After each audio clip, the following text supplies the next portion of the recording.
Hello guys, this is your friend and we are back with a new fanfic. Which is what if Naruto became the emperor and build own harem, part 2.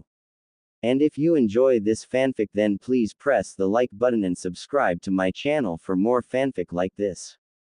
And now let's start the fanfic. Naruto didn't know how it came to this, but he was standing at the gates of Suna, with Temari beside him, Gaara holding out his right hand. The man who was going to become Godime Kazekage was being guarded by a man he learned to be Baki, the man who has been the sensei of the Sand siblings since they were young. He was their sensei when they went to Konoha for their Chunin exams and he was helping Gaara prepare for his role as Kazekage. When he informed them he would be leaving, he was told to wait for a day. They would make preparations to send Temari to Konoha so that she could inform the village of Gaara's appointment. She was the one who would be handling dialogues between the two villages. Naruto had waited. Gaara had asked him. I was just a single day anyway. There was no smile on Gaara's lips when Naruto shook his hand. I hope you come again soon to visit us, Naruto. I will try to make time. Naruto said. It wouldn't be any time soon. He was going back to his journey. His training with Jiraiya, and once he was satisfied, he would think about Konoha and what he had to do. There was no hurry to go back. He was content as things were and the Sannin training him wasn't complaining either. You will always be welcome. You have been a good friend. Gaara said. Please take care of my sister along the way. This time, Naruto smiled. I will try to do that, but she is plenty strong, he said, eyeing the blonde sister of the Kazekage. For some reason, Temari looked annoyed. Come on, we don't want the sun to set while in the desert. She said to Naruto. I will be safe, Gaara. You don't have to worry. Baki shook his head. You really have to be careful, Temari. There are elements within the hidden leaf that don't like the fact that things are being done this way. You never even know that other forces are watching. Someone might just decide to do something just to make sure that Suna and Konoha never become allies. Naruto could understand what the man was saying. Dangerous creeps were always lying in the shadows, and it was truly interesting that the man was willing to say in front of him, a Konoha shinobi. For sure the man probably didn't trust him but was going with the flow because the Sand siblings trusted him. Which forces wouldn't want the relationship to work?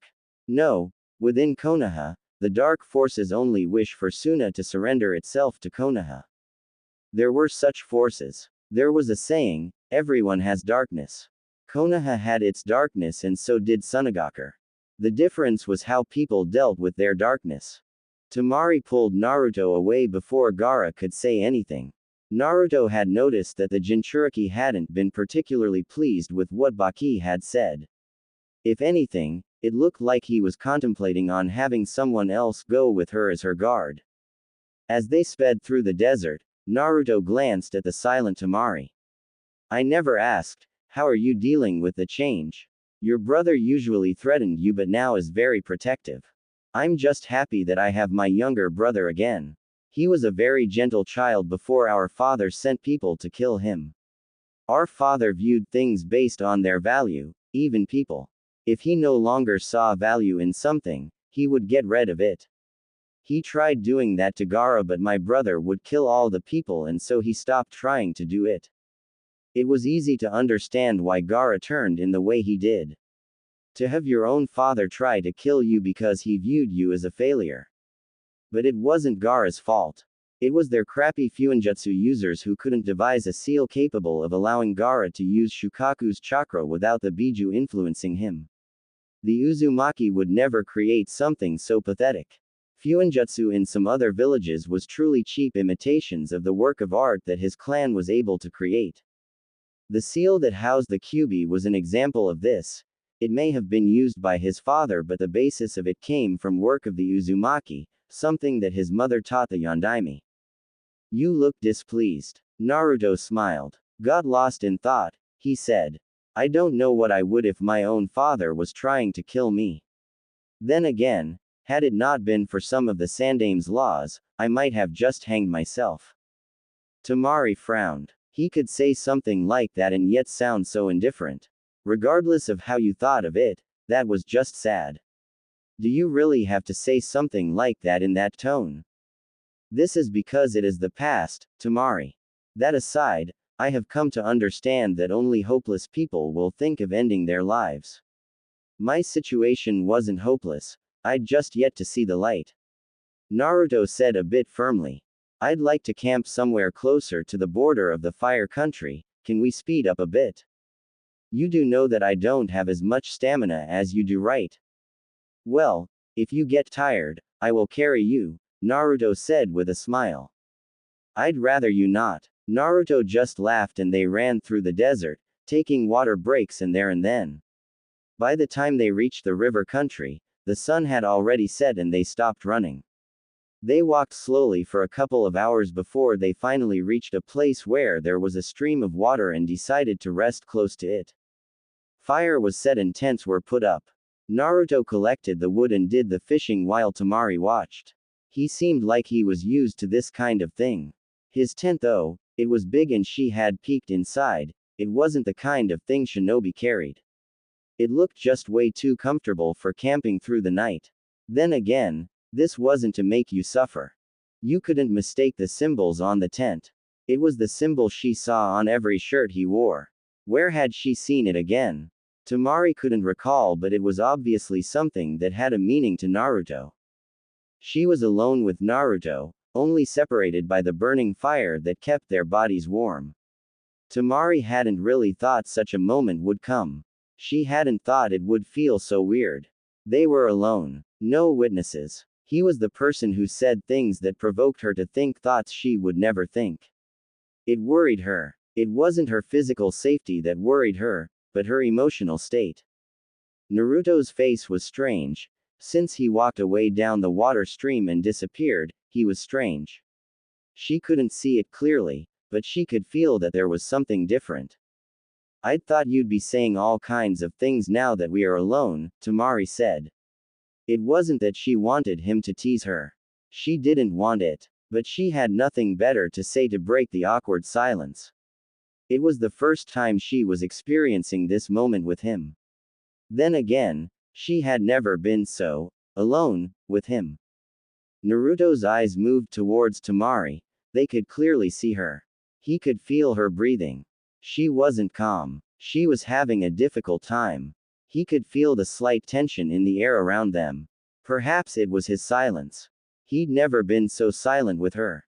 You have your guard up. I'm waiting till you get sleepy before pouncing. Tamari smiled hearing those words. It didn't make her uncomfortable. It made her happy that he had responded positively. That reminds me, I'm sleeping with one eye open. Can't trust you not to peek while I sleep, can I? Naruto shook his head, wagging his index finger. You're thinking peeking. I'm thinking you waking up in the morning next to me. Tamari shivered at the thought. She fought hard to avoid picturing him. She was glad for the fire that he couldn't see the pink tint on her cheeks. Now that she thought of it, she hadn't even seen his chest. He really did like covering up his body. Forget his chest. She hadn't seen his arms up his to his elbow. He always wore long-sleeved clothing. I'd have to be dead for you to get that close. Even if you do get that close, when I arrive in Konoha, I will also be sending my condolences for their loss. Naruto laughed. You wouldn't want to kill your brother's friend, would you? Tamari shrugged. I'm sure he'd understand if I say his so-called friend was trying to violate me. Naruto looked thoughtful. Well, I can see him nodding, saying that you did the best thing, the blonde said. We will separate here, Tamari. I won't go anywhere further with you. I have to turn towards Takumi. I could escort you near Konoha and still be able to meet Jiraiya in time, but you'll be safe. He was serious. Tamari was a bit surprised for a moment. Not at those words but the seriousness of his tone. It sounded like she was talking to someone in power, someone who was dishing out instructions that were not to be questioned. Why? Naruto knew, she was asking why he didn't want to get close to Konoha. She was curious. My training trip wasn't supposed to take long, but it has been over 2 years and we are working towards a third. They probably want me to return, but Jiraiya and I still have many things to do. If I go near, I will be forced to get into Konoha. The moment I step through those gates, I won't be able to leave again. My training trip will be over. That was reasonable, Naruto thought. For some reason, Tamari thought he just didn't want to return to Konoha. She couldn't understand why. He didn't talk much about the leaf. He almost never said anything unless you asked. She didn't want to be nosy, but she was curious. She nevertheless didn't ask him. She didn't want to be a bother. I see, Tamari said. She paused, and stared. She wanted to ask, but she didn't know how to say it. When do you think we will meet again? At that moment, Naruto realized, he had grown a little too attached to this person than he would have liked. He had trained with her for many days. He had shared many laughs with her. He had seen her smile. He had seen her flustered. And honestly, he thought it was adorable. His smile would only make her angry. But that was fine. That was Subaku no Tamari. Naruto smiled. Tamari saw it. When Naruto realized he was smiling, and he had been caught, he didn't drop it. He was used to her presence, her curious glances. She was always trying to figure him out, trying to study him. Perhaps it was dangerous for him. But he was okay with it because she never asked. She never tried to sneak behind him to see what he was doing. She was curious, but she knew not to pry.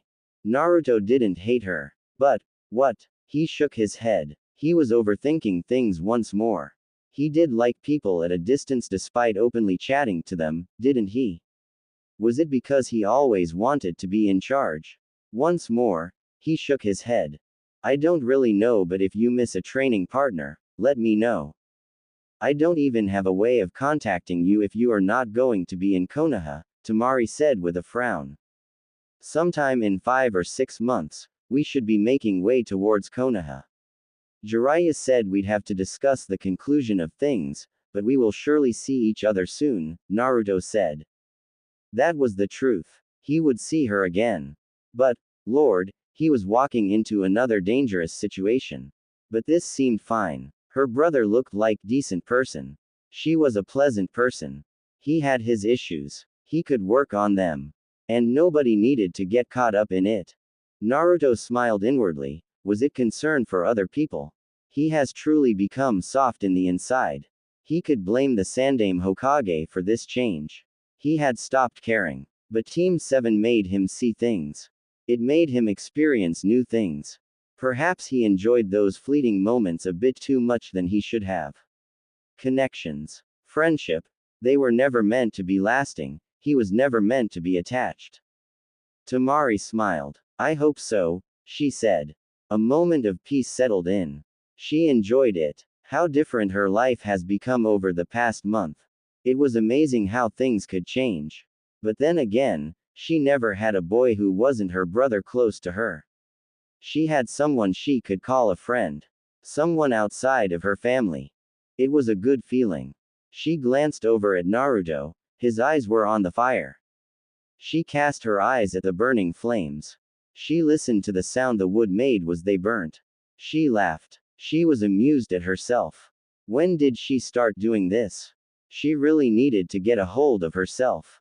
And you were saying people would think I was the crazy one, Naruto said after a moment. Tamari realized, she'd make a sound. She wasn't embarrassed. She just shrugged carelessly. Oh, brother, she was picking up his habits. I couldn't help myself. She was glad Naruto didn't ask. That happens, he simply said. Say, Naruto, Tamari started, staring deeply into his eyes. When he stared back, she shook her head. She could ask another day. Never mind, she said. I'll ask when I see you again.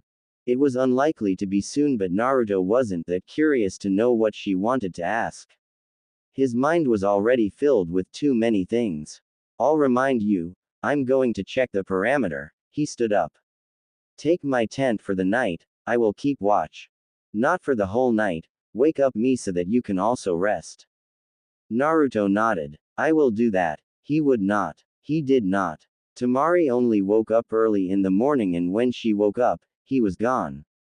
He wasn't taken. He had just left her. Yes, she thought it like that. He had left her. There was only a letter beside her. A couple of words that didn't give her comfort over the loss of her companion. Tamari took the letter and hugged it. For the first time since he came to Suna, Tamari felt lonely. She felt alone. A Megakure. The shinobi world was ruled by power. It was those with power that determined everything. Nagato had power. A Megakure had power. The great five nations were powerful. That was why their wars always affected even the smaller villages. They were always caught in the crossfire. They always get crushed under the weight. A Megakure had wounds from wars it did not start, wars it had no part of.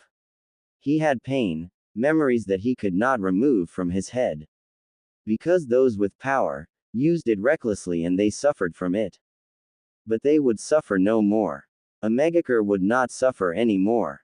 This village, this home of his, it was firmly in his hands.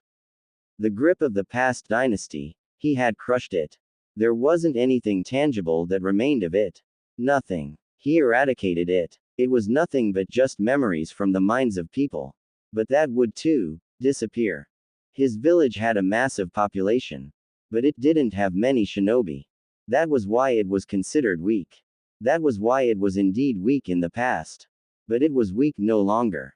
Over the past 5 years, he had been building its military strength.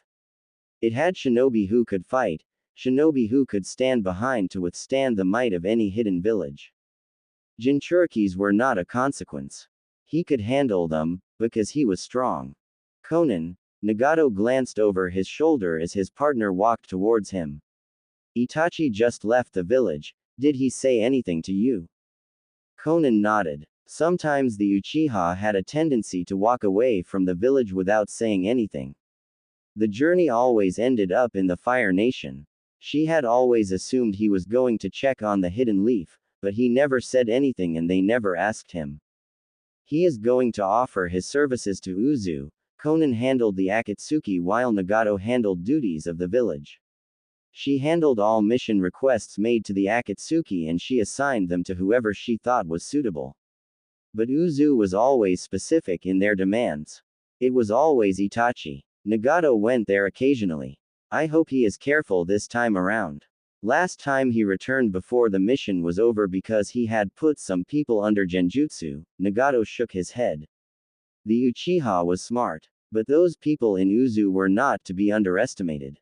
Even if Itachi was powerful, those people were not the ones to be fooled easily. The visual prowess was a thing to behold, but the eyes in that village saw everything. They said they made preparations this time around. He is going to stay in places he has to see. I doubt he has seen anything they don't want him to see. Nagato nodded to this. We are going to be doing more missions these days. But it will attract attention, he said. He was referring to AIM Shinobi. But it can't be avoided. We are ready for the world. The village will however remain closed. It isn't time yet. Iwa is trying to hire the Akatsuki to look into Uzu. Any other village trying? Conan shook her head. At least we know who the enemies are, but we can't afford to do anything at this time. The risk is too great for us. But if they try anything, they will be crushed. Nagato said, we are going to change this world, and there will be no one who will stand in the way. Those who try will be crushed.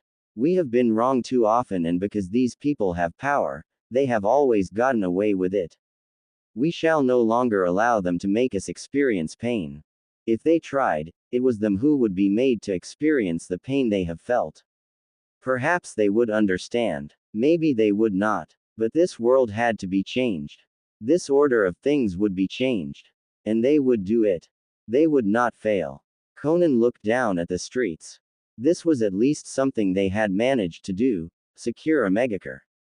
The village that once rained constantly now saw daylight. It was a beautiful sight. It was their home. The home they fought to protect when Yahiko was still alive and the home they now controlled. Uzushiogakure was a good friend of theirs. They could not accept any mission that required taking action against the land. It had already seen destruction, it would not see another one. What do you think will be Jiraiya-sensei's response when he hears that we are still alive? For some reason, Conan felt like asking the question. Their sensei. The man who taught them ninjutsu. The man who showed them love. He was a good sensei. A good person. When his teammate offered to end their lives, he offered to give them tools for survival. I wonder, Nagato said. But what he says is irrelevant. We have our dreams, Conan. No one will stand in the way. Not even Jiraiya. Later that day, Hidden Leaf. Tamari had indulged the thought that Naruto had been watching her all the way. She had felt like she was being watched along the way. But when she stepped into the leaf, she felt like she was really being watched. The eyes were not friendly. She could feel it and it made her uncomfortable. She really wanted to get to her business, then just get away from the village. Baki had been right. There were forces that were not pleased with how things were progressing. But at least no one in the village was glaring at her. They seemed to be over the invasion. Then again, Suna had really lost as well. Their leader. Her father had been murdered by Orochimaru. Tamari wasn't particularly sad by it. Even so, had he been alive, things would have been difficult. The leaf might have forced them to surrender. It was different because they knew and understood that they had been tricked. Tamari glanced at the person beside him. The Nara she fought in the Chunin exams. He was the one who welcomed her. He really looked happy with the silence. He was part of the team that entered the exams with Naruto. She wanted to ask, but she bit her lip. She didn't want to pry. Naruto never spoke. It was better to keep things as they were. You people are rather forgiving. If she was able to walk freely here, then her brother would be welcomed when he comes to this village. It wasn't a bad thing, it was good and she couldn't have it anyway. She wished Suna was like that. She wished people accepted her brother as she has, but she had to forget about it for now. It wasn't going to happen anytime soon. She still held hope nonetheless. She did wonder though, did they treat Naruto in the same way? Tamari shook her head. She was thinking too much about that person who left her without a word. Now she was angry. She just wanted to hit him. Not everyone, Shikamaru thought for a moment. I think they just realize it would be too bothersome to hold grudges. Suna didn't cause the Sandame's death, it was Orochimaru. He paused. It is possible that they are blaming everything on Orochimaru. Well, you got to have someone to blame for everything, Tamari said. The most convenient choice was always the best, that was how people behaved. That was how people did things. In this case, it isn't exactly wrong, Shikamaru said. To this, Tamari nodded. Orochimaru had been the one fighting the Sandame Hokage and he was the one who murdered her father. If there was someone to hate for the invasion, it was him. Sunagaku still held some fault nevertheless. They still played their part. Her father had negotiated with Orochimaru. He wasn't killed before plans to invade Konoha were made. He was killed when going to Konoha for the finals of the Chunin exams. The rest of the walk towards the Hokage Tower was in comfortable silence. Tsunade stared at Tamari for a long minute before looking at Shikamaru. Thank you, Shikamaru. I will call you if there is something else. Hi, the Nara said lazily before walking away. Tamari was amused. To her, it seemed like he was saying, I really hope you don't call me. Please sit, Tamari. Tsunade said to the kunoichi. The Godime Hokage leaned back to her chair and stared at the young woman. She really had nothing bad to say to her or about Sunagaku. They had already discussed things with those in charge at the moment and she was pleased with how things have progressed. She didn't want any bloodshed. She didn't hold any grudges. But it was a fact that Suna had betrayed them even though they were allies. She almost snickered at the thought that after betraying them, Orochimaru had gone to betray them. It was like this in this world. You could never trust anyone with your back. You betray people and others will betray you. She still had to work around that issue. Suna had betrayed them. The village was struggling with resources and it did depend on the hidden leaf on many things. However, Konoha sold them cheap things of low quality because that was what they could afford. There was no charity. Even Konoha had to look after itself. But their situation didn't excuse their actions. Tsunade really didn't want to talk about Suna and Konoha. That was settled. But she knew Danzo wasn't happy. She knew he was probably plotting something. His suggestion had been to even take the Sand siblings and make them Konoha shinobi. Ridiculous. How long are going to stay here? I plan to return tomorrow morning. Tamari responded calmly. She took out a scroll and handed it to the Godime Hokage. She didn't have to answer anything, she just had to give the woman the scroll. That was her mission. Tsunade nodded. Please see me before you leave, she said. I need to make preparations for your departure. I will have a team take you back to Suna. She said in a serious tone, but she would not explain anything or her reasons for doing what she was doing. Tamari frowned, but she wasn't going to ask. She knew why. Someone had really been watching her since she stepped into this village. This was really a dangerous world, wasn't it? Konoha was big, it was to be expected to have so many forces. I was told that Naruto was in Suna.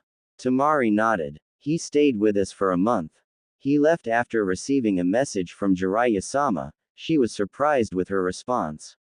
She didn't say that she left Suna with him and wasn't planning on saying it unless the Hokage led her to it. I'm going to ask some questions, you don't have to feel pressured or forced to answer them, Tsunade started calmly. Who did he spend time with? Was he alone? What was he doing? She was worried, Tamari realized. It was like a mother asking about her child. The look her mother had. This woman did care for Naruto. She really did. But Naruto never spoke about it. He never said anything. You wouldn't think there were people who cared for him in the leaf with how he avoided it and kept silence on the subject. Naruto had spoken to her freely and she had a choice here. Tamari decided. She decided it was best to relieve the Godime Hokage of her worries. I spent time with him, I was the one who was actually training with him. I saw him every day. Tsunade's eyes lit a bit brightly. I only hear things from Jiraiya, but not from another set of eyes who have sat with him. When he left here, things weren't great. That is why I allowed him to go on the training trip. She paused. How close did you get to him? I don't know how, but we talked. Tamari managed a small shrug. Just like how Naruto would respond to the question. God, she was copying his tendencies. Naruto didn't have a lot of people around him when growing up and trusting people was a little difficult. But when he got into a team, he trusted his teammates, they were friends, but the person who shared his loneliness betrayed that trust and nearly killed him. Tamari now understood things. She understood why he looked so welcoming, yet not very close. She could only think that it was the Uchiha who did it. What a horrible thing to do. But Naruto still didn't look like someone who had trust issues. He talked to people, and he smiled. He hadn't pushed her away. Tamari nodded. He is fine. After spending time with him, I can't really say there is something bothering him. She would not say though, that he didn't talk about many things personally. She would not say he never brought up Konoha or the Uchiha who nearly killed him. The Uchiha who betrayed his trust. I want some details, Tsunade said. It was more like an order than a request. For a moment, Tamari thought of rejecting the request before nodding her head. She could indulge the Godime. Perhaps she would get to see how the experience affected her. Talking about it, sharing her experience with Naruto to someone who was listening so attentively, Tamari felt like she was just breathing new air. It was a good experience. It made her free. She didn't say everything. She kept some details to herself. It seems that he is doing well, Tsunade said with a smile. I was really worried. The Godime looked at the scroll she had been given. She looked at it for a couple of moments. She'd already received a report that it might be so. It was perhaps good that this was happening now. A blessing that Naruto had befriended Tamari. She was going to be the Kazuki's sister. They could use her. If things were not going smoothly, she could demand a political marriage. That would bind the hidden sand from doing anything. She could use this card to silence some critics over the way she has handled things. She wasn't going to do it, she was going to wait and see. Your brother is still young, I haven't met him, so I am going to be honest, what do you think? Tsunade asked the blonde wind user. He is capable and Baki has been preparing him over the past year. She would not say that he was simply being put in his position because the council was afraid of him. But that was Suna's internal problem. They would deal with it.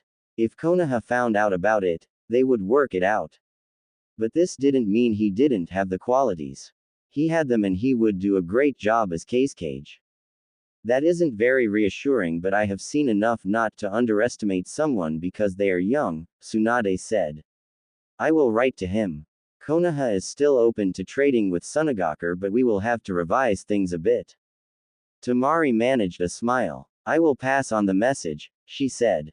A couple of days later, when Naruto walked into the room he had rented in this gambling town, he found himself standing face to face with blood-red eyes. Sharingan. Those eyes. Those damned eyes. Naruto really didn't like them. He wouldn't go as far as to say he felt nothing but contempt for them, it would be extreme. He knew this person. This was the elder brother of Sasuke. He should be afraid. He should be worried about the motives of this person. But Naruto was not. He was only curious, but he didn't show it on his face. His heart was beating a little fast, but he wasn't concerned. He needed to silence it. It was a dead giveaway. He walked past the man and settled by the window. Jiraiya was already in town. It was only a moment of time before the Sannin found him. Maybe he was already on his way. Itachi watched Naruto carefully. He should be surprised by the blonde's reaction to his presence, but he wasn't. He didn't even raise an eyebrow. He just watched the blonde walk past him. If Itachi wasn't seeing the blonde, he wouldn't say he was there. He had managed to completely erase his presence. It was remarkable. The tool's a trained silent killer. He didn't have much time with the blonde. Jiraiya was probably charging to this place he stood. I want to speak to you, Naruto-kun. Naruto didn't turn to the Uchiha, he merely responded in a cold tone.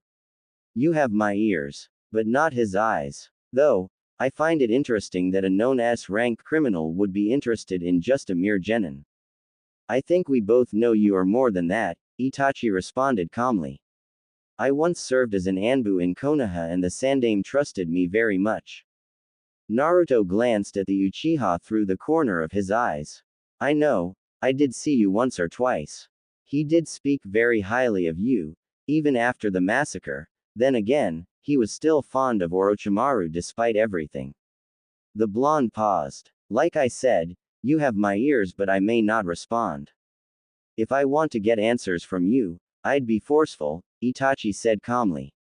It is about Sasuke-kun. Naruto said nothing. I know you were friends with him. I know things happened and he ended up joining the ranks of Orochimaru. He is training now, trying to gain power. You once tried to get him to return to Konoha, would you try again? Naruto faced the Uchiha with a look of indifference. Why? That baffled Itachi, but he didn't let it show. You no longer consider him a friend it seems, there was still no emotion in Itachi's tone. Naruto looked away from Itachi without saying a word. After a couple of moments he responded. I can't really figure out why you are asking. I don't even know why you left him alive. I was thinking perhaps you just couldn't kill your younger brother, he shook his head. Sasuke decided that joining Orochimaru was the best possible cause for him. He wanted his revenge. Whether Orochimaru allows him to get it or not is his problem. I would be happy if he somehow kills Orochimaru, but I won't thank him. Orochimaru once tried to take my body. If he is going to use the same technique as he did with me, he will fail, Itachi said. I merely wanted to confirm if you were still willing to save my brother. At this point, even if he does get his revenge, he is likely to dive deep further into darkness. A man who massacred his entire clan shouldn't care, now should he? Naruto said. You shouldn't stay of course, Itachi. It makes you look concerned. and that isn't the Itachi the world knows. Itachi narrowed his eyes. Those words were dangerous. Naruto has grown. He did observe the blonde a bit. He had been close to Sasuke, after all. The way they parted wasn't great, but still, he didn't expect the blonde to be so cold. What do you want from me, Itachi? I don't think you have come here for Sasuke. I have been around people, and when they want something, you sense it. This wasn't even the kind of crowd he hanged around with. Having such people with curious glances was even dangerous for him. Never did he even think that he would end up getting a visit from this infamous man. Konoha once worshipped him, but now he was just another Orochimaru. Pitiful. But Naruto didn't care much. He wasn't even fond of the Uchiha. For some reason, the Biju inside of him seemed to appreciate his dislike for those damned corrupted eyes that had the power to bend your will. I wanted to confirm something. Did you? If Naruto was curious, he didn't show it. There was still an air of indifference around him as he responded. Itachi did not respond to the question. He asked a question of his. As far as I am concerned, you are the only other Uzumaki who has no connections to the revived Uzu. Have they not approached you? I would find it curious if they have not. Naruto glanced at the Uchiha for a moment. This was an interrogation. A soft one. Those eyes were watching every inch of his body, waiting for any sign of deception. Have you been searching for the Uzumaki, Itachi? You're not answering my question. I'm not obligated to answer when you ignore mine, Naruto said with a shrug.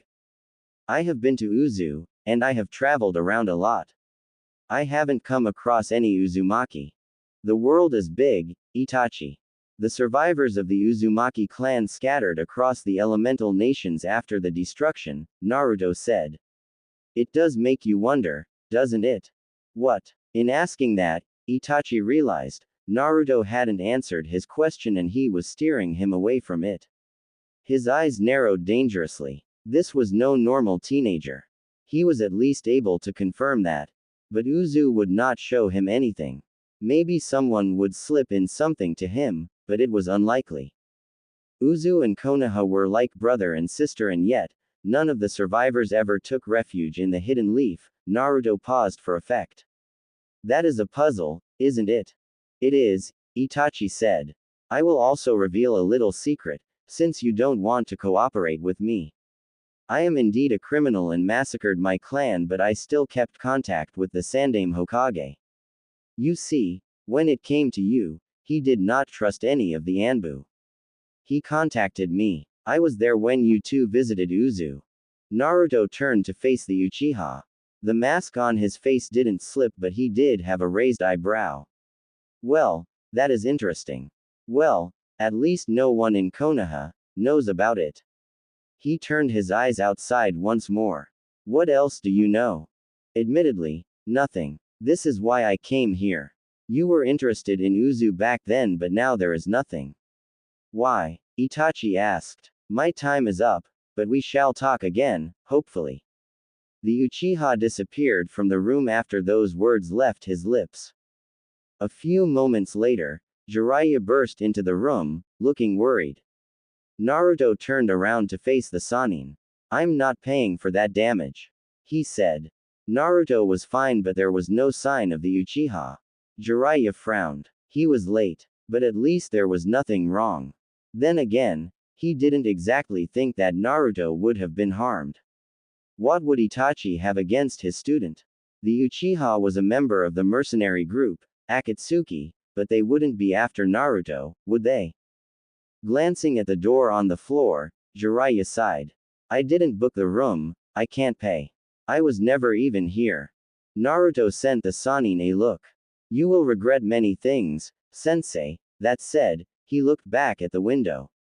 What took you so long? I gotta held back someone, Jiraiya said with a grin. A young beautiful lady, and you just couldn't resist until you realized she was being manipulated, Naruto said with a shake of his head. You can be remarkable sometimes, sensei. You are only saying that because you didn't see her, Naruto, Jiraiya said. He was firm. Anyone would have been distracted. But sometimes Naruto did act like he didn't recognize beauty when he saw it. Now that Jiraiya thought about, he never saw the blonde with a lady, even though he visited bars. He always came back alone. He was truly missing the joys of life, and this was his student. I'm sure I wouldn't have behaved in the same way as you, Naruto said with a shrug. When are you going to follow me? It would be nice to show you off. I did it once, never again, Naruto said with a slight shake of his head. How was your work? Jiraiya looked thoughtful for a moment. There was no harm done with Itachi, so they would discuss this issue some other time. He would not forget. For now, he was happy. He didn't want to ruin the moment even. Fruitful, the Sannin said calmly. I heard you got close to a certain blonde head, a grin plastered his face. Naruto faced Jiraiya for a moment. That look, the smile, it suggested something, but Naruto wasn't going to think too deeply about it. Tamari is a delightful woman. But that was that. Jiraiya shook his head. I don't have to teach you how to get close since you already know the trade, but if you keep watching the birds, they will fly off. You must make a move. He said seriously. You are still too young to talk about marriage, but you need to have fun, Naruto. You mean your kind of fun, Naruto said.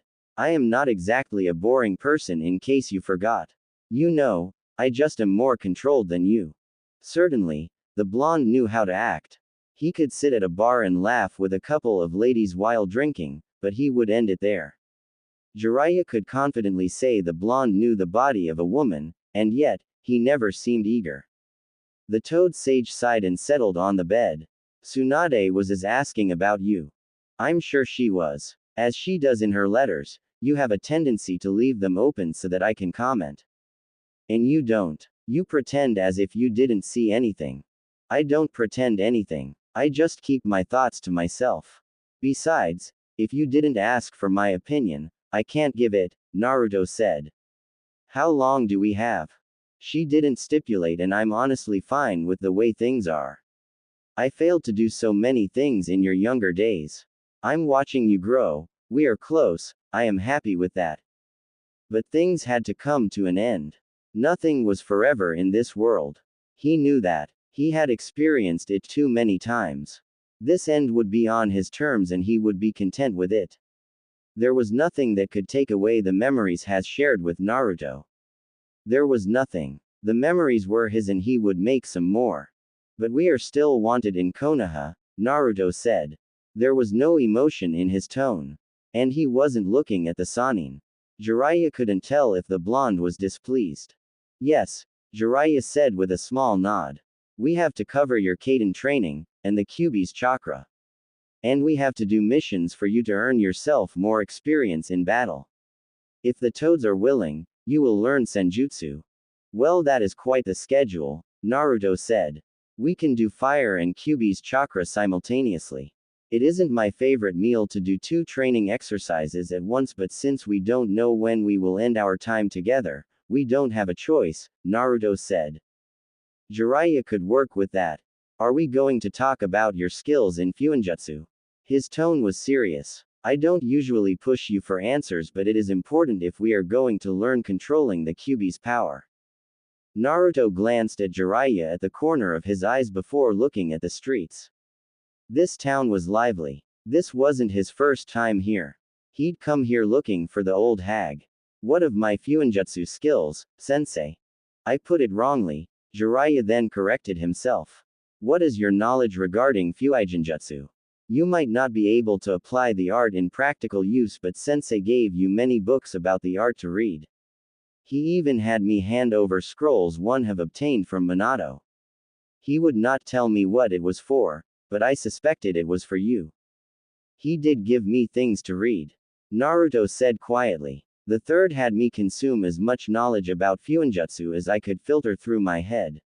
He said it was fine even if I didn't understand. I just had to consume the knowledge. He said it had to be on my head. When I was alone, sitting like this, I could search my memories and try studying the structures of seals. Since it was difficult, it would be enough to preoccupy my time. He had 2 reasons for this. He said it was my legacy.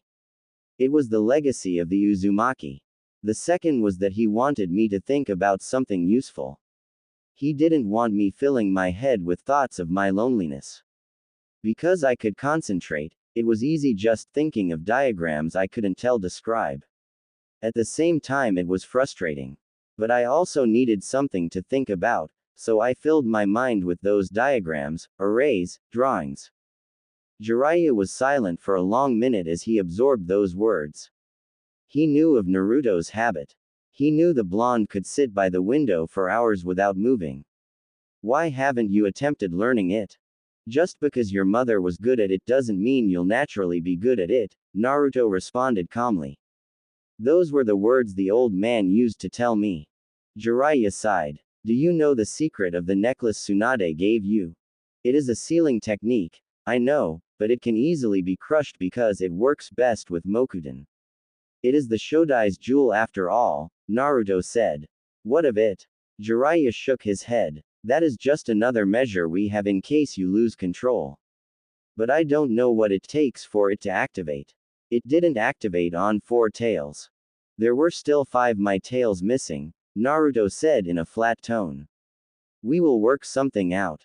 Those tags you created are still useful. Yes, Jiraiya said with a nod. But he was looking for something a bit more permanent. Those seals required one to get close and Naruto couldn't apply them himself. There had to be something that could be activated automatically or through a hand sign. He would think of drawing up something. But at this stage, his mind could only think of a chakra suppression seal. How was the situation in Sunagakur? He did have a side mission. And now he had to give a briefing. Gaara is going to be made cage. I don't know when they will do the coronation. But you can rest assured, he is a good person who won't think of doing what his father did. I think by now they already know their village is weak. I didn't actually think that they would make him cage, Jiraiya said with a shake of his head. He is still just a brat. And Suna is a mess. Last time I checked, the Wind Daimyo was no longer even funding it. Their failed invasion hasn't even earned them new allies. That may be true, but Gaara is willing and has a lot to prove, Naruto said. You thought they'd put Baki? Jiraiya nodded. He was the Cage's right-hand man. Whatever he did, that man was in it too. The man explained. He then stood up. Let's go out. The day is still in its diapers, we need to let loose of some steam before going for our training. We can stay here for a couple of days before departing. Once we go to it, we'll spend at least 2 months away from people. Best we stock up for those days. Naruto shook his head. You didn't stock up on fun like it was a nutrient that could be stored in your body, but this was his sensei. His perverted sensei. Their time was running out. Perhaps he should indulge the man. He got out of the window and then stared at the Sannin. If you misbehave, I will walk away. Jiraiya grinned. I will be on my best behavior. He said. In your best behavior, you drool from your nose while peeking through a hole on some women, Naruto responded flatly. That's called research. Jiraiya said. You should try reading my books. You have all the copies, even ones I have yet to release. I have written one. I don't need to read them, Naruto said with a shrug. You do know Ika is for perverts, right? Jiraiya shrugged, and they then started to leave. He picked up the door he had broken and created a clone to take Naruto's things. They'd have to look for a new place to stay. How sad was the old hag? Very. Jiraiya said after shrugging off his surprise at the question. You do need to write to her. Why haven't you? Jiraiya, aren't I reactive to the matters of the heart? Naruto asked. That was a false impression, but who cared? She hasn't written to me either. Tell her to write something and I will respond. Isn't she the parent in this situation? You know, you can be frustratingly simple at times. Jiraiya said with a shake of his head. She'll probably hit you. Ooh, we can't have that, Naruto said with his eyes closed. Where are you taking me? We are just going to drink. I haven't seen you get drunk. I need to see who will first get drunk between me and you. That isn't a fair competition, sensei. You are a professional and I am just student, Naruto said with a shake of his head. And I only started drinking like last year. If you can't handle it, just say so, but I will consider it my win. Naruto eyed the Sannin for a long minute before speaking. Let us make a wager then. I'm not making a wager with you, Jiraiya said.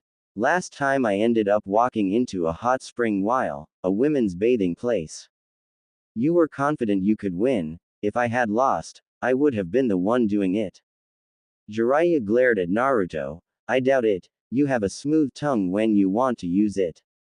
You could have ended up convincing them that you truly thought it was a men's place. You overstate my abilities, sensei, Naruto said with a shake of his head. Your student cannot talk a woman who has had 6 bottles to share a bed with him. Jiraiya thought about it before bursting with laughter. He walked closer to the blonde and put his right hand over the blonde's shoulder. Now that is an exaggeration, he said in a whisper. I know you can do better. Naruto glanced at the firm hand on his shoulder before looking at the road ahead. We shall see. Iwagakure. What took you so long? Onoki asked with annoyance as Kuretsuchi walked into his office. I called for you an hour ago. No, Kuretsuchi said with a shake of her head. It was 10 minutes ago. You are losing your sense of time, old man. Can't you even see? Should I get a bigger clock for you? Are you even hearing me? Onoki frowned. If you keep talking like that, I'm not going to retire. Kuretsuchi shrugged. It doesn't matter. You are going to kick the bucket very soon anyway. Onoki thought of sending the black-haired a glare but he held himself. He tossed aside the mocking of his age and stared at the scroll before him. I have a mission for you. Kuretsuchi smiled at hearing this. She has been holed up in the village. It was nice to be able to go out and do a mission. There hasn't even been anything worthy of her skills. If her grandfather was sending her, then it must be something challenging. What do you want me to do? I want you to go to a town in the Fire Nation. Book a room and a certain man will approach and give you a scroll containing information. Don't lose it. Return immediately upon receiving it. Kuretsuchi frowned. There are messengers for that kind of mission. There is a danger that this person is being followed. If I send someone else, they might not return. Onoki said in a firm tone. The information is also very important. It affects our security. When you leave, please stop by Han and tell him I wish to see him. There is something going on, isn't it? Kuretsuchi asked in a stern tone. Ghosts of the past, Onoki said. I will explain it to you once you return. With the information you will receive, there should be something to talk about. Otogakure. As the days pile up, his master was getting worse. He was coughing blood and now they had bandaged most of his body. He kept in his room. It was almost pitiable. His once active and flexible master had been turned into something human. Something so fragile. Orochimaru was strong. He was powerful. Kabuto knew it better than anyone.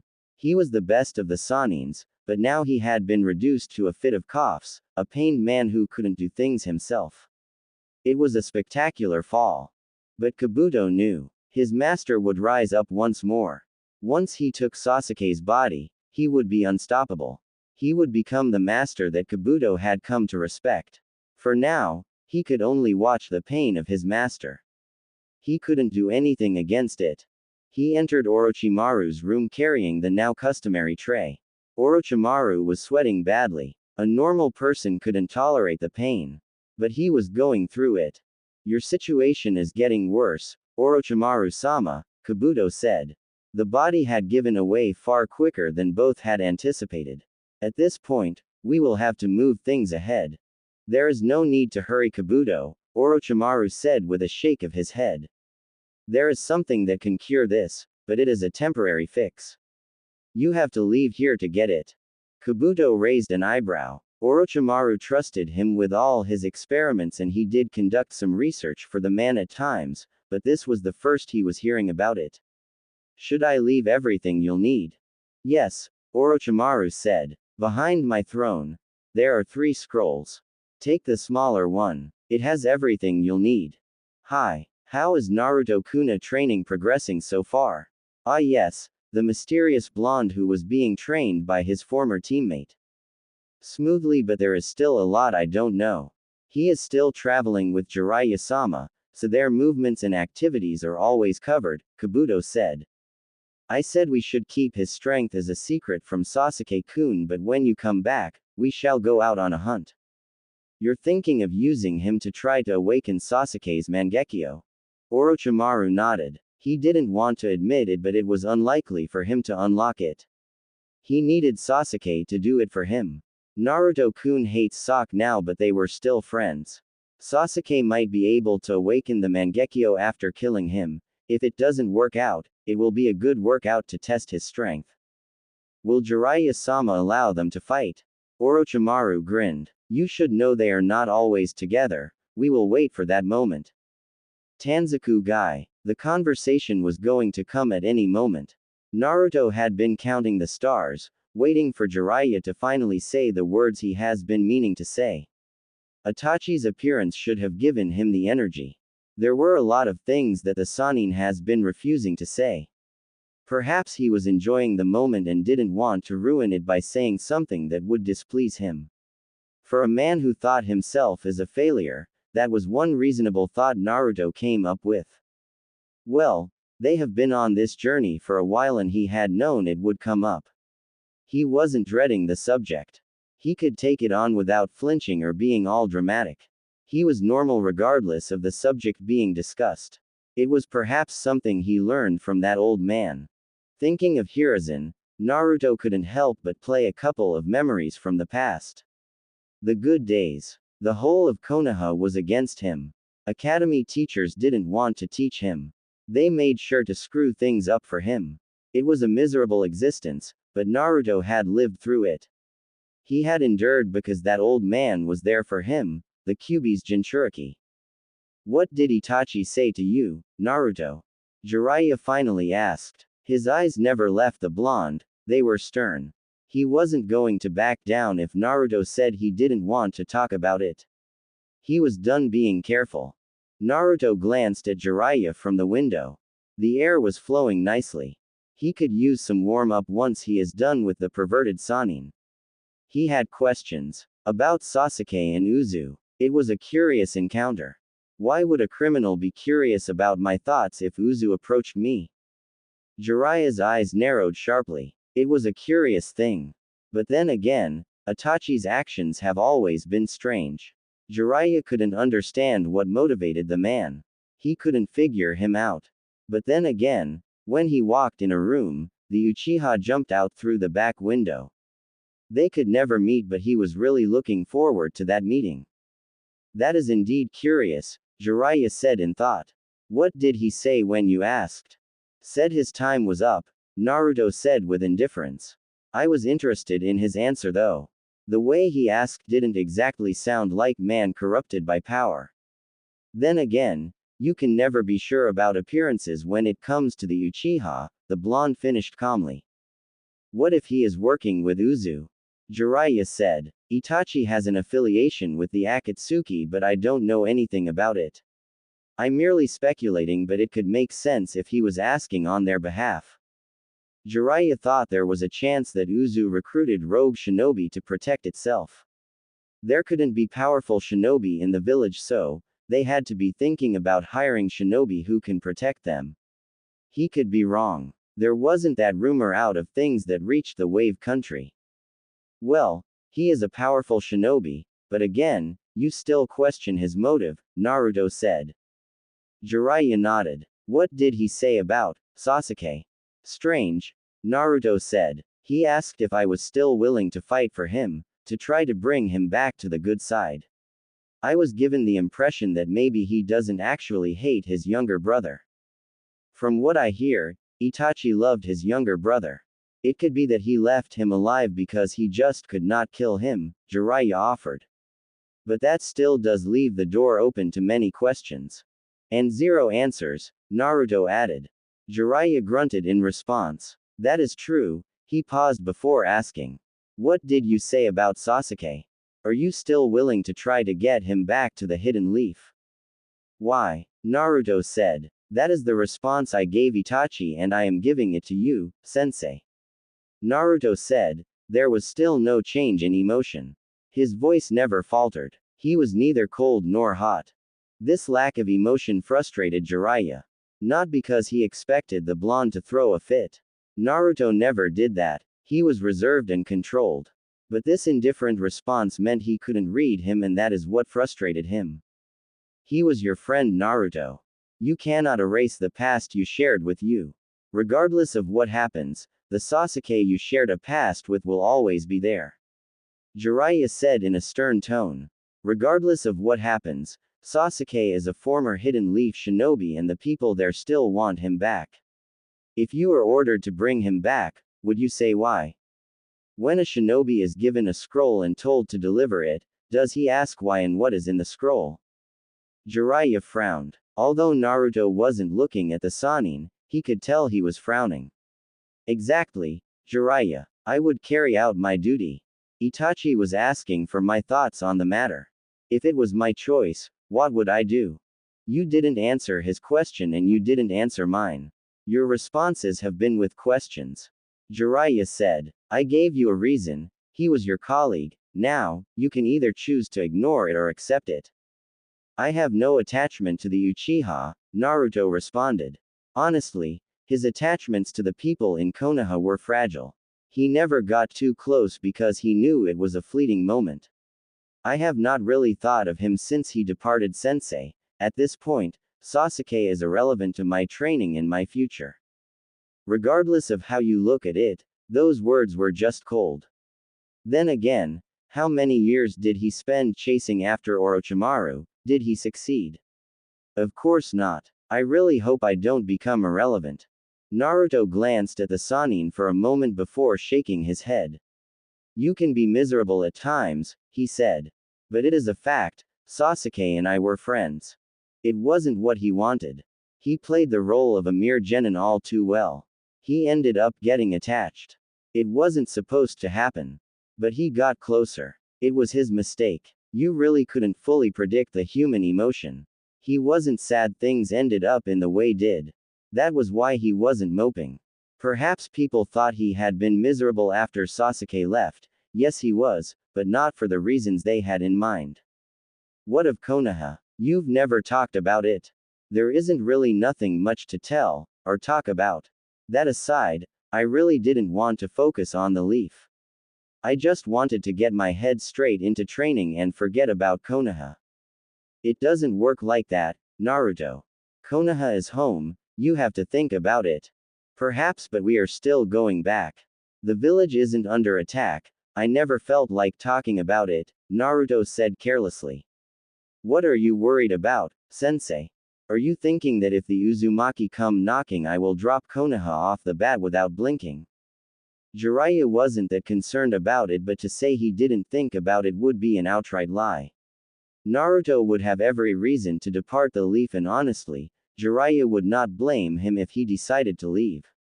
Konoha hadn't done him any favors. Minato would be disappointed. The leaf was supposed to be home, but it certainly hadn't treated him like it had been his home, and that was because he was the host of the Kyuubi. Uzu was still Naruto's home. His mother came from the land. If he wanted to go back, there shouldn't be complaints. But Konoha would not let him leave.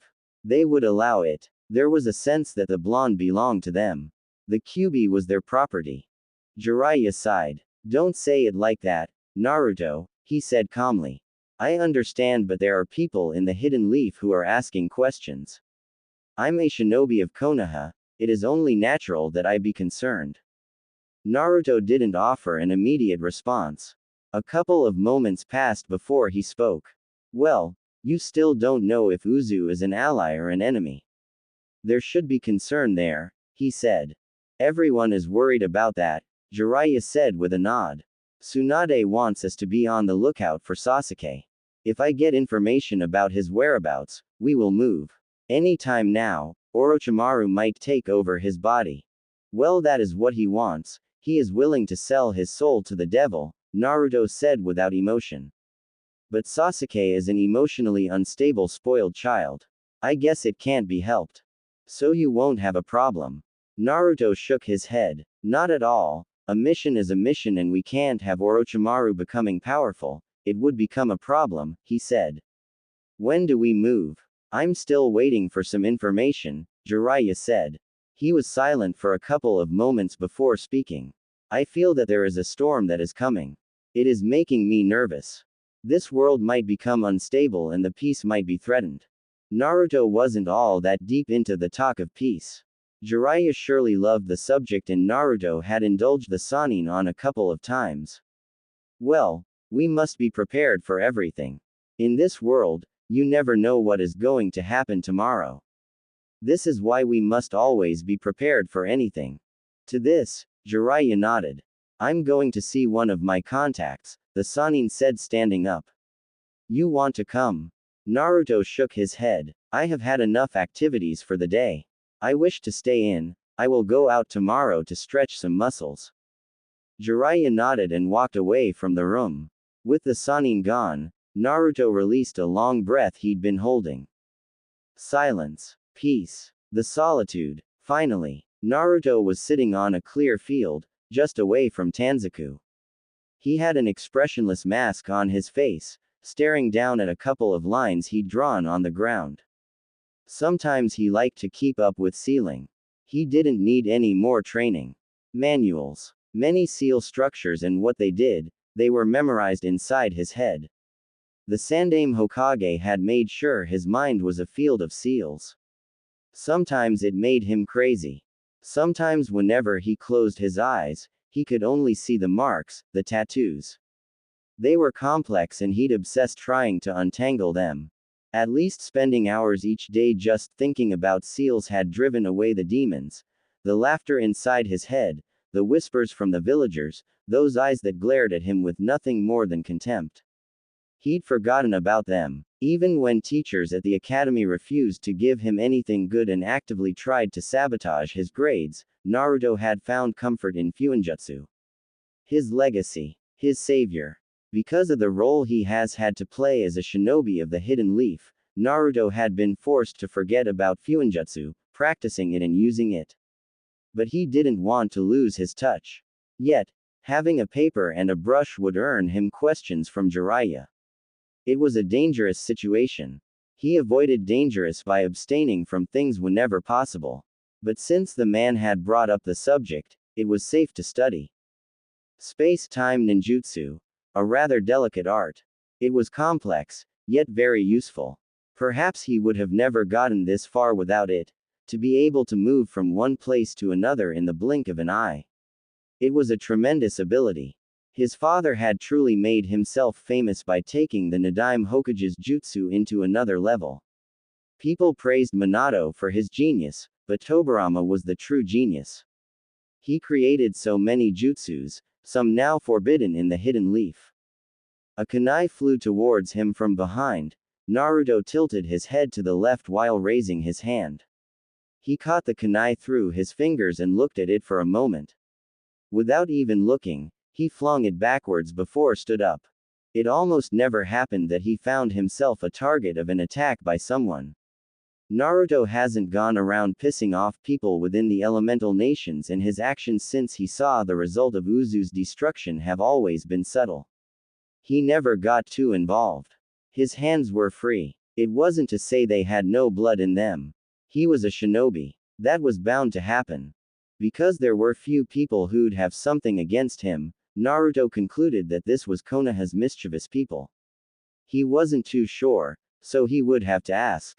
He doubted they would talk, but he would still ask. There was no harm in asking, was there? Naruto looked at the four masked men with an expressionless mask. He was being disturbed from his training.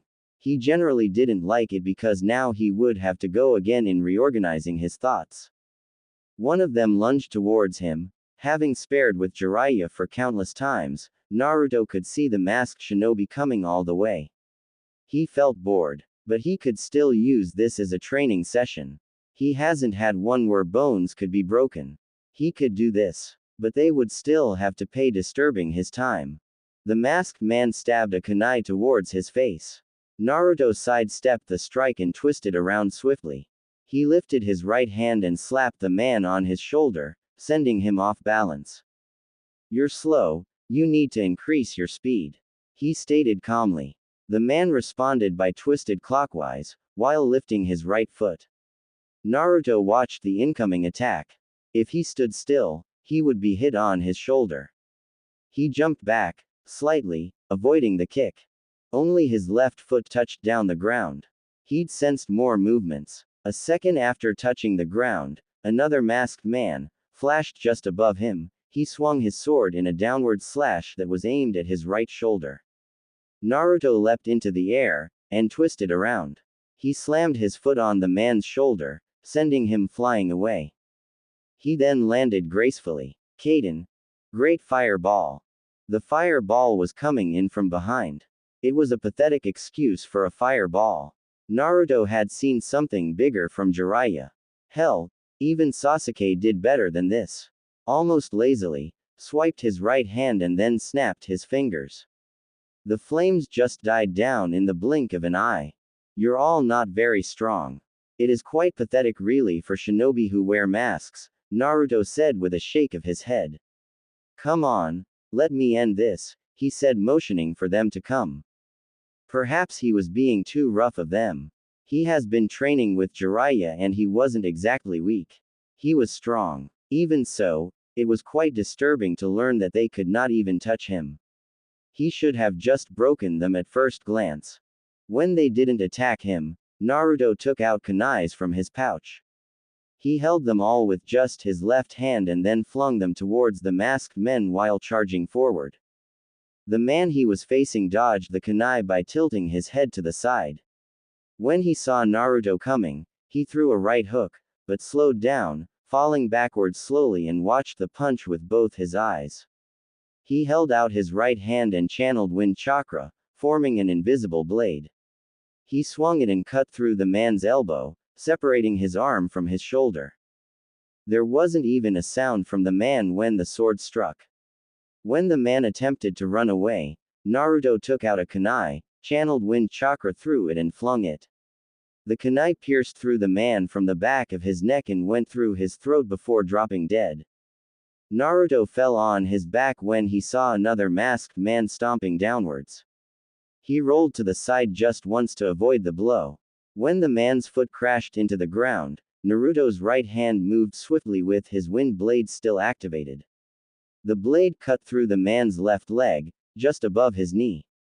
He stood up and another swing cut through the right shoulder and blood gushed out as the man fell down. 2 more to go. They both charged towards him. Naruto stood still and waited for what felt like eternity. They flanked both his sides, swinging their blades in horizontal slashes. The swings cut Naruto, but he turned into a cloud of smoke. Naruto flashed behind the man who'd attacked him from the left. He grabbed him by the back of his neck and pushed him towards his colleague. He shifted to the right when the other man pierced through his comrade's gut in order to get him. Naruto did the same, but his strike was marked towards the man's heart. It just pierced through and he dropped dead. Naruto twisted the man he held and lifted him up into the air. "Foundation," he uttered. "I find it convenient that after Itachi leaves, you guys appear. Is Itachi in contact with Danzo? Did he threaten your master with intel? Are they working together?" He shook his head. The man said nothing. "Can't talk," Naruto said. "I really don't have the time to torture you. Take the pieces of your colleagues and go away. Do tell Danzo that I wish he not do this again." Naruto dropped the man to the ground and walked towards where he had been sitting. He stood there for a moment before shaking his head and then settled down. What was he busy with, again? Ah, yes, space-time ninjutsu. The jutsu he had in his position wasn't anything like what the Nadaime created. His jutsu wasn't for battle. It was purely made for traveling long distances. He still burned a lot of chakra using it, and he needed to find a way to do it without burning as much chakra as he does when he uses it. He couldn't test anything now because ever since he became a genin of the Hidden Leaf, he deactivated all seals he was attached to. He was playing a role. To be able to work on it, he would need to activate the seals. He couldn't do that now. It was dangerous and would attract too many questions. Naruto shook his head and rubbed away all the drawings on the ground. He closed his eyes and decided to meditate. After an hour or so, his eyes snapped open as Jiraiya walked into the field in a leisurely pace. Something happened here, the Toad Sage said calmly. His eyes glanced around before looking back at Naruto. Your timing sensei, Naruto said. I was still busy, do you also come early? It took a moment for Jiraiya to understand the meaning of Naruto's words. When he did, he grinned. I knew you were no innocent. You act like you have no interest in women, but you are not so innocent. I never claimed I was innocent, pervert-san, I just have my days. I don't know what is with you. Maybe you are trying too hard to be loved because someone refused to love you or because you really are just a pervert. Naruto shook his head. Either way, you shouldn't read too much into my actions. For me, it really has to do with convenience most of the time than desire. I'm surprised you even have desires, Jiraiya said. You generally don't show any desire in anything aside from training. Even so, you are never too excited. Naruto shrugged. Everyone has a desire, sensei. Everyone dreams of something. I have dreams, I just choose not to make them public. What are those dreams? Naruto appeared to be thinking about a response for a couple of moments, but he didn't respond to the Sanin's question. Something did happen. Masked men attacked. I think they might be from Konoha. Jiraiya's eyes narrowed sharply. Can you describe the masks? And Naruto did so. The Toad Sage frowned. They are indeed from Konoha. What do you know about the Danzo? The Sandame's former teammate and someone who considered himself to be his rival but still could never hold a candle to the Sandame. He warned me. If someone called Danzo approaches you, come to me immediately and don't talk to him, Naruto said. I trusted the old man, so I never asked too many questions. Danzo leads an organization called the Foundation. He has done many experiments with it and they are basically the dark horses of Konoha. Danzo says they live to protect Konoha and will do the dirty work that the Hokage cannot do. He has his own agenda, of course. But Sensei always thought he was useful and never got rid of him. When you were younger, he fought. He pushed and pushed for you to be given to him so that you could be trained as a weapon that would only live to serve Konoha. You see, Danzo teaches his forces to abandon all emotions. They are nothing but tools. The mission is important than their lives. Naruto looked into the sky for a moment before responding. This power within me does attract all kinds of vultures, doesn't it? Well, the Kyuubi is still the strongest Biju and control over its power means you have a powerful weapon, Jiraiya said. It has an unlimited supply of chakra. That was an overstatement. As long as the Kyuubi was a living thing, it could not have an unlimited supply of chakra. If it was a force of nature, then he could understand. The fact was that by human standards, a Biju's chakra supply was enormous. You didn't have any human who could rival it in terms of pure chakra.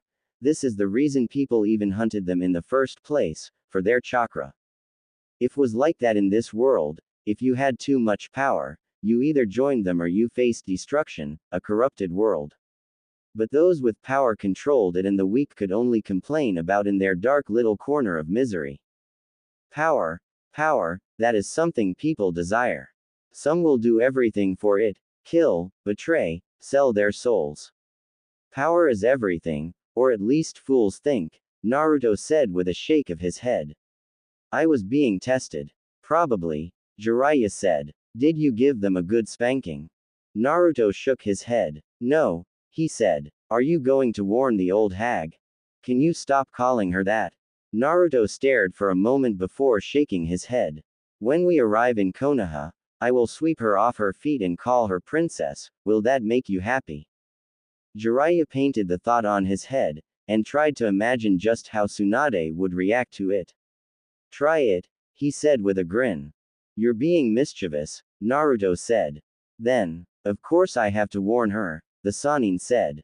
Danzo is dangerous and bad news. I will step on his neck if he is trying something. There had to be a reason the man was making a move now. It could not be that he was simply trying to examine if Naruto was learning something new or not. There was always something with the War Hawk. Jiraiya really didn't like dealing with that extremist. It was never good for anyone. I guess he is also the dark force Suna was concerned about, Naruto said in thought. You didn't say anything about that, Jiraiya said to Naruto. You never said Suna was worried about something happening in Konoha. I didn't, Naruto asked with a raised eyebrow. It must have slipped my mind because it was something that occurred when I was coming back. But if Princess Tsunade is doing things, there shouldn't be anything to worry about, unless Danzo taps into the village's council, Suna's council I mean. I don't think he'd go that far, Jiraiya said. He could just plan for something to happen to Tamari and then blame it or any other village. That sounds like work. Danzo is work, Jiraiya said in a firm tone. In the Third Shinobi World War, he was pushing for Konoha to pin Iwa down and maybe take over. The village was willing to talk at that point, but he didn't want it. He wanted Iwa destroyed. I wouldn't be surprised if he even tried to sabotage them. The Sannin paused. I thought you'd show some concern for Tamari. Naruto eyed the Sannin very carefully for a moment before shrugging. Tamari. The blonde sister of the Kazekage he'd come to know. She was truly a delightful person, and to say he got along with her wouldn't be a lie. Still, Naruto wasn't going to stress over it. Perhaps, I have to believe that the people in Konoha are not ignorant of this, and Suna seems to be aware, so it should be fine, Naruto said. Jiraiya shook his head. What did he expect? Did he expect Naruto to cry over it and think of rushing over to the blonde's side? At this time, Jiraiya even considered if Naruto was even really mad that Sasuke tried to kill him. He wondered if the blonde was just perhaps mad that he allowed himself to get close when he had grown up distrusting people. Guess what? Jiraiya said, trying to change the subject. Guess what? Naruto responded. Jiraiya frowned, positive he wasn't going to like Naruto's game. What? He forced himself to say. I don't want to play. The Tsuchikage's granddaughter is within the town, you have to go to her and speak with her. The Toad Sage in a serious tone, ignoring Naruto. More schemes by Jiraiya. When it came to collecting information and data, the Sannin really went all out. But Naruto was certain that Jiraiya wouldn't have come to him if he could do it himself. Naruto really never bothered himself with Jiraiya's services of gathering intel. He always made sure to keep a safe distance. Why can't you speak to her? Obviously you want to find something about her and Iwagakure, Naruto said. Jiraiya nodded his head before smiling. Well, I don't want to go anywhere close to her. You know young girls sometimes don't like older and experienced men crawling up close to them, he said. Besides, it will be more interesting with you speaking to her. Ah, Minato wasn't a famous person in Iwagakure. They held a grudge for his actions in war, but that should be over now, don't you think? Jiraiya nodded. They won't have anything against you, but when you keep your hair long like that, you turning into him, the Sannin said with a slight shake of his head. The outside world never knew of Konoha's Jinchuriki, and I don't think even now they know. But there were things happening and we need to know what is happening. I doubt I will get much from just speaking to her, and you are obviously aware of this, Naruto said with a stare. Are you trying to fix me up with her? Jiraiya merely grinned. What would be the problem if I was? I don't find it amusing. Naruto said. What is she doing here? Well, you see, one of my contacts is an Iwa spy. She is here to meet him, Jiraiya said. He seemed really pleased with himself. After meeting him, she will leave the town, so you have to speak to her today. I don't want to miss an opportunity. More like you don't want me to miss an opportunity, Naruto said. Are you sure my performance is that interesting?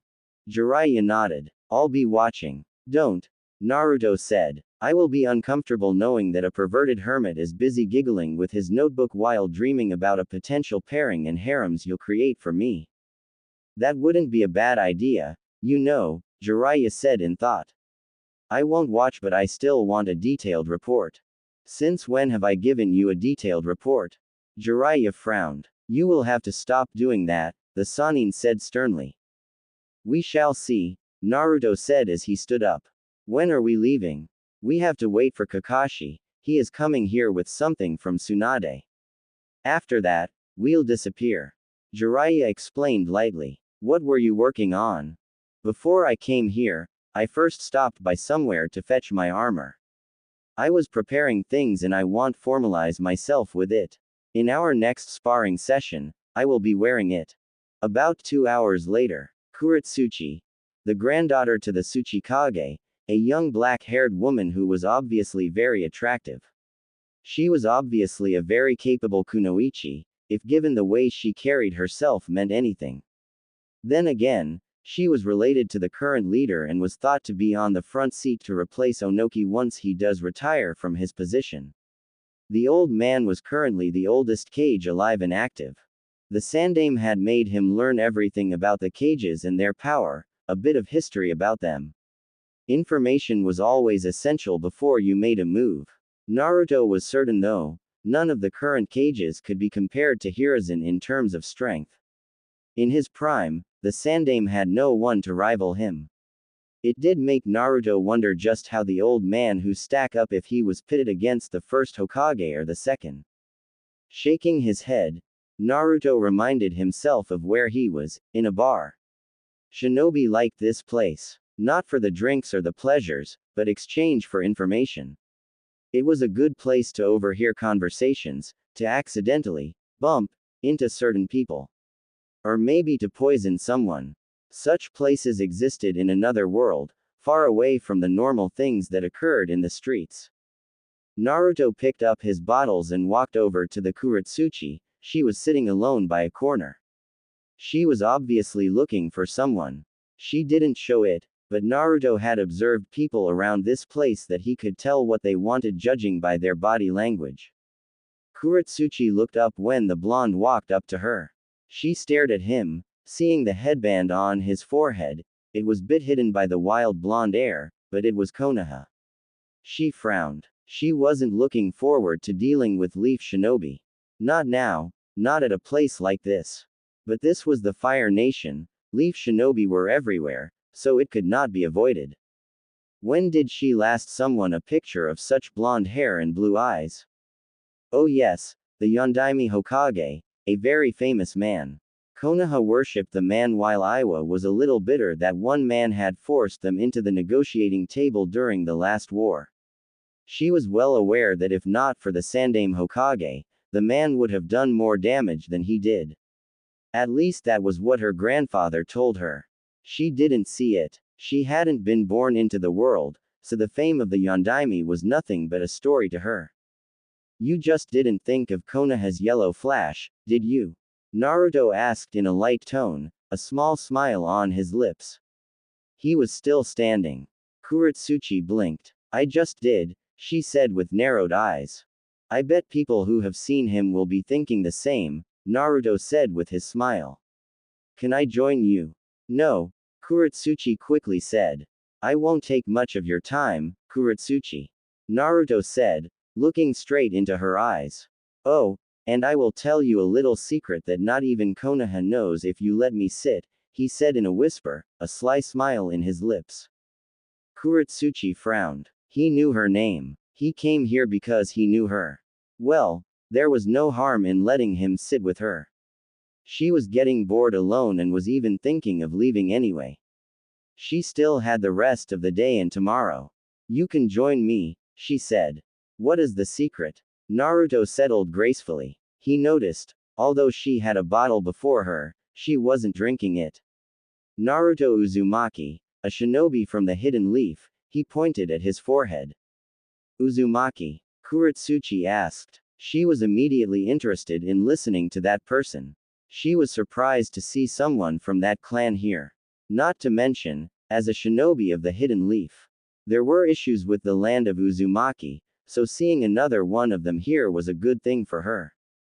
Ah yes, Uzumaki, Naruto said with a smile. My mother was Uzumaki, born in Uzu, but because of the friendship with the Hidden Leaf, she moved there at a young age. Kuretsuchi nodded. Why did you decide to join me? You are a kunoichi of Iowa, and you are sitting here alone, it gives you away, Naruto said with indifference. Besides, you are a rather attractive woman. As a man, I can't ignore you.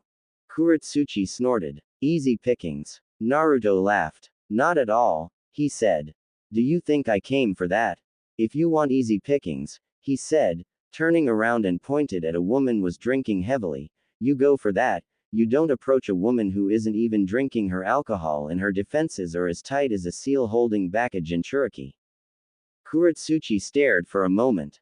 That is a funny way of describing someone's defenses, she said. But if defenses are not up, scums walk all over you, I don't have time for that. I would think so, Naruto said. Do you just perhaps enjoy the challenge? Kuretsuchi asked. You could never be too sure when it came to shinobi. Some people were just ers for punishment. She could never understand masochist. Naruto smiled mysteriously. Who knows? That smile. Kuretsuchi couldn't read it. She couldn't read a damn thing. She couldn't even read the blonde. It made her uncomfortable. What is the secret you wanted to tell me? Naruto smiled a bit sheepishly. Well, the truth is, I really didn't have any secret. I just wanted you to let me sit with you. He said. He would admit he lied with such a smile on his lips. She shook her head. So you are Uzumaki, any connections with Uzushiogakure? Naruto took one bottle and put it on his mouth, he took a couple of gulps before putting it on the table. That hit the sweet spot, he said smiling. What were you doing alone?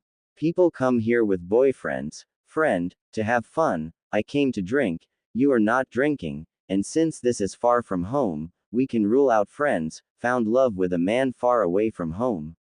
Naruto glanced around the place. Now which one could be your type? I figure he has to be strong, good looking, or do you perhaps like women? What? Kuretsuchi looked baffled. Naruto laughed. I'm just messing with you, he said. I wanted to see your reaction, but I am curious, do you have someone you love? What does that have to do with anything? I said you were an attractive woman. No. Naruto grinned. Would you like to be friends with me or maybe more than that? Even a friend is better. I don't know you, but I want to know you. Isn't that wonderful? I'm sure as the Tsuchikage's granddaughter, you probably don't get a lot of friends and I'm sure, boys, are intimidated by you to even come close. The last one hit the spot but Kuretsuchi wasn't all that concerned with it. She didn't even spend her time thinking about such issues. There were more important issues in life. You must be thinking you don't have time for it because you have to think about your career, but I must ask, wasn't it the same for your grandfather? It is especially worse with him since he lived in the times of war. He still made time for family. He had one of your parents and your parents had you. It is only natural for you to continue with the cycle. But that alone isn't enough, it is happiness that matters the most. You should ask your grandfather why he had a family in a time of war. Kuretsuchi was silent for a couple of moments. What do you know about happiness? You seem rather happy gulping down the alcohol. Naruto smiled a small sad smile. I'm a miserable person who wants to bring happiness in his life, he said. What do you say to my offer for friendship? Shinobi want to benefit in everything. I will tell you this, I actually look a bit like Konoha's yellow flash because I'm his son. Don't tell anyone about it, it's a secret, he said in a whisper. So, what do you say? Don't you want to befriend someone like me? Given the history with Iwa and the fact that you are Uzumaki, I'd rather kill you than befriend you. All the better. Become close to me and you decide whether I should be killed or befriended. You can do that easily while close to me. Kuretsuchi thought about it before smiling. That makes sense, she said. You have deal. Naruto tilted his head aside. His stare made Kuretsuchi uncomfortable. Before she could ask, he spoke. You have a beautiful smile, he said.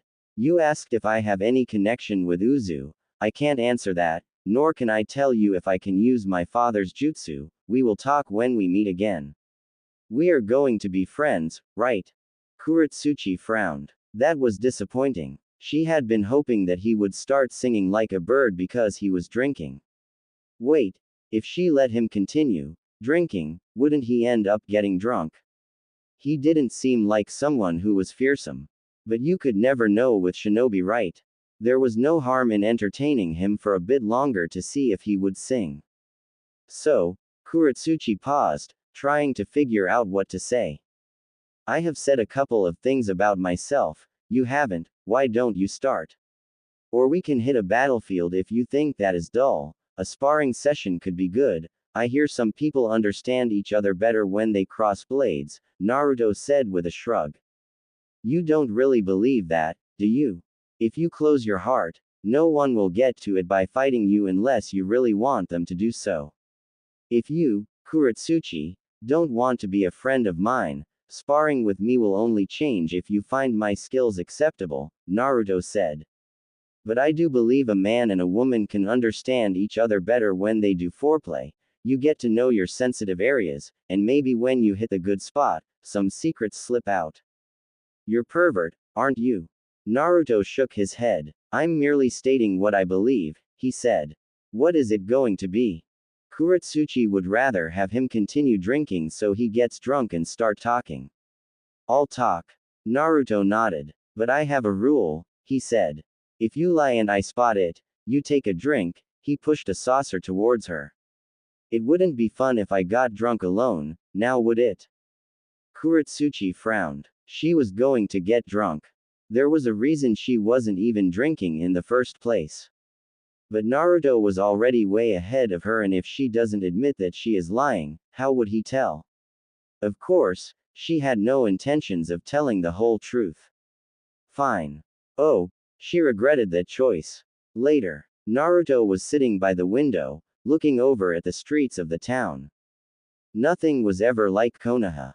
There was peace. There was freedom. Konoha had restricted his movements with its contempt for him and really made things difficult.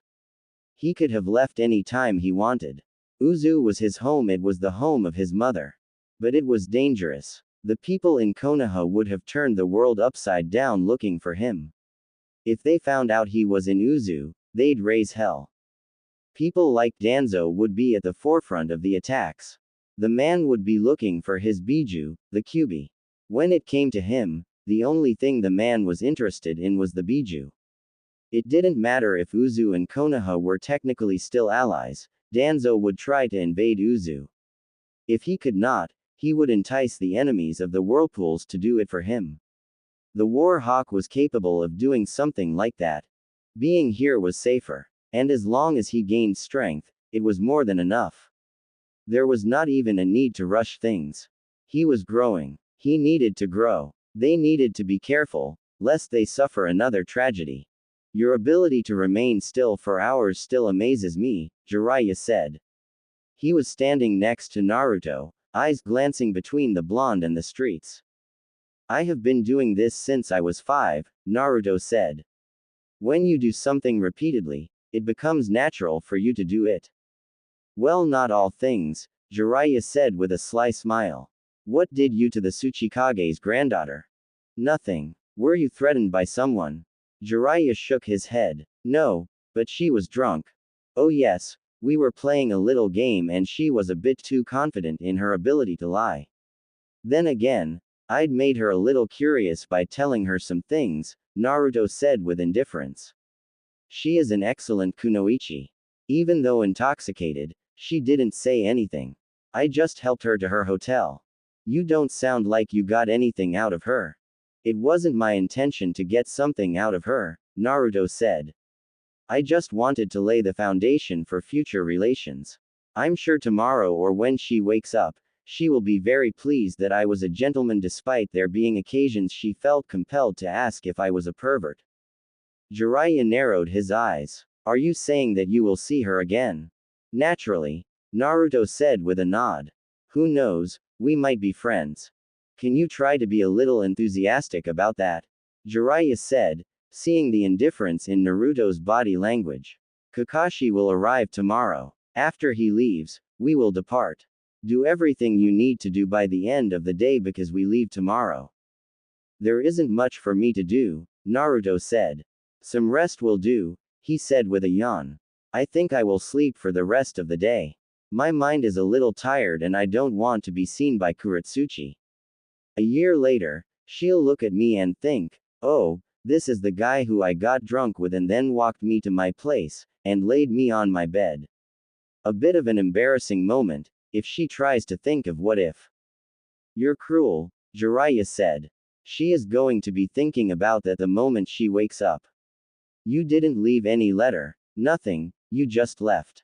That brings curiosity and the desire, sensei. Naruto said in a simple tone.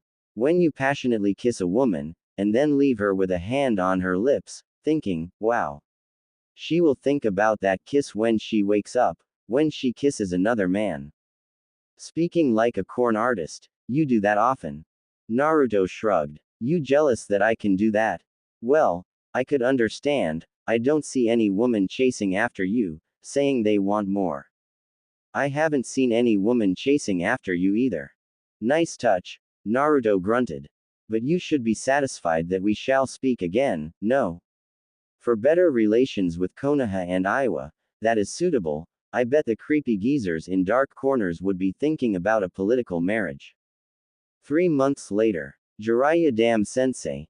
Naruto couldn't understand the Sannin at times. He really did like doing things at his own time and wouldn't allow anyone to interfere. He never really did like spending too much time at one place. They'd spent 2 months training together and the Sannin then suddenly said he was going and would return soon. He never returned. He left him and never returned for a whole month, and now a letter came, saying they would meet in the clouds so that Naruto could test himself against another Jinchuriki.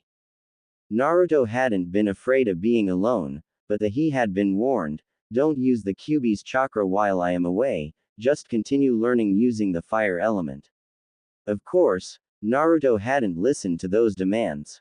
He had promised, but he didn't follow through with it. Jiraiya couldn't force him to do what he didn't want to do. Besides that, Naruto had seals in place in case he lost control once more. He was currently walking through the land of hot of water, coming all the way from the land of tea. It was a long journey, but Naruto's thoughts came to a halt as he sensed something. He immediately twisted around. A large snake was hissing loudly as it slithered towards him in speed. Naruto stood still, watching it with indifference. The snake didn't stop. It continued to charge towards him. As it neared him, it lunged towards him, trying to smash him with its head. Naruto merely raised right hand, with its palm open. The snake slammed into the hand, coming to a complete halt. Naruto didn't move, not even a muscle. He might look a bit slim, but he had conditioned his body. He might not be in the standards of someone like Guy, but he could hold his own in terms of physical strength. Naruto ignored the hissing snake and looked up. Orochimaru, he said, seeing the snake Sannin, standing atop of the snake with a wide grin, hands folded across his chest. Naruto should be afraid of Orochimaru. There was no question that the Sannin was a powerful shinobi, and not someone who should be taken lightly. But Naruto wasn't afraid. He was merely curious. What did the snake want with him? He was getting guests these days. First it was Itachi and now it was this snake. It couldn't be any good if someone like Orochimaru had to come himself. Their last encounter hadn't been a good one. He had nearly died after facing Kabuto. Orochimaru looked at Naruto with interest. The blonde's hair had truly grown and a bit wild. But that interested him was the way he dressed. It was a bit like Madara, but the armor didn't have shoulder plates, and the blonde wore a crimson shirt, and with gloves that matched that color. You could hardly ignore the Uzumaki symbol on his chest and around the metal plates. You have taken quite the transformation, Naruto-kun. Naruto shook his head. This has always been in design, Orochimaru, there was just never an appropriate time to wear it. As you can see, it does draw some inspiration from a rather infamous Uchiha. The blonde explained lightly. Orochimaru laughed. I didn't take you for a history fan, not to mention Uchiha. Naruto shrugged. But history is origins, Orochimaru. In some way or the other, our pasts are what shape our futures. I'm not a fan of the Uchiha, but well, Madara had something I like about him. Oh, Orochimaru was immediately interested in what Naruto had to say. What is that? Nothing really. I was merely interested in your reaction, Naruto said with indifference. I hear you love yourself some Uchiha, the Sharingan to be precise. Well, to say, love, is corrupting the word. Let us just call it a perverse obsession. Kukukukukukukukuku. Orochimaru laughed hysterically at the response from Naruto. I get the feeling that you have always been like this, Naruto-kun. Naruto raised an eyebrow. Well, that would certainly be an interesting development. He said carelessly. Yes, and it does draw me closer to trying to study more about you. I'd always dismissed you, but when we first met you seemed rather mysterious, and you never stood out, but I'm beginning to think that was by design and dismissing you might have been an oversight on my behalf. Orochimaru actively searching what he can about him. Now that was a dangerous development. Naruto didn't want that, but he couldn't tell the Sannin to stop. I'm certain I will have nightmares about this, the blonde responded calmly. What can I do for you, Orochimaru? Don't be so hasty to end the conversation. We were getting along just fine, Orochimaru said with a laugh. You proudly wear the Uzumaki crest but yet don't have a connection with Uzu, that does set the mind racing. I'm sure the people in Konoha will be on guard if they see you boldly wearing the symbol of the Uzumaki. Well, I am Uzumaki, and anyone who says I can't wear the symbol of my clan is just being ridiculous. I doubt Konoha will even have a say about it when they also wear the symbol. Once more, Orochimaru laughed. So when are you going to Uzu to be with your people? Who doesn't love their clan? If they invite me, I will surely be interested in seeing my fellow clansmen, Naruto said.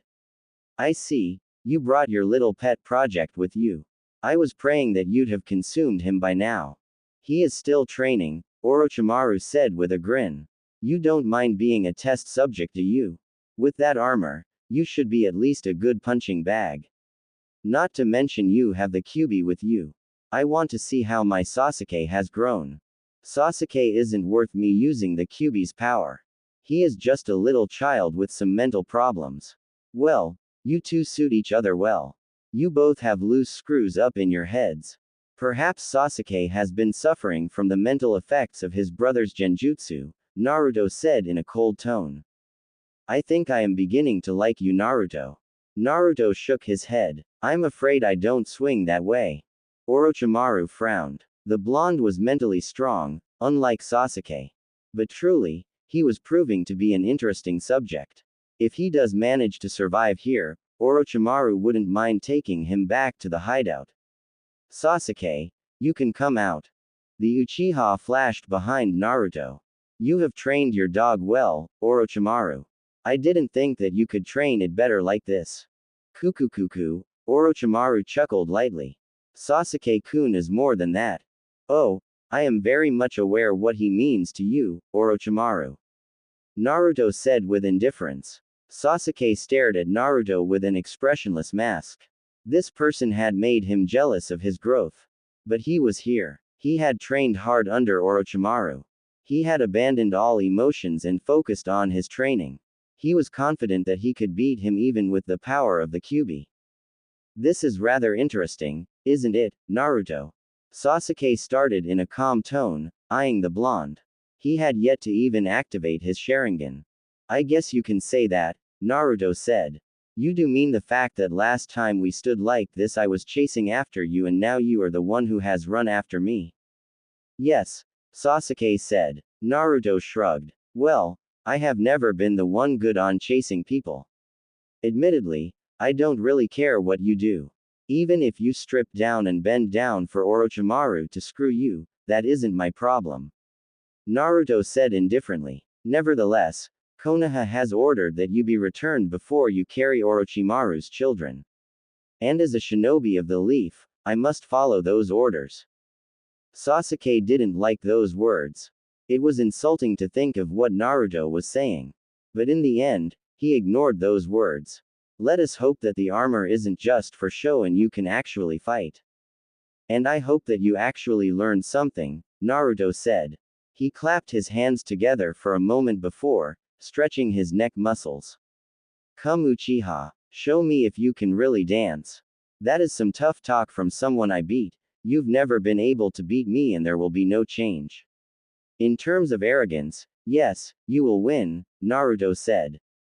Admittedly, you had more skills than I do,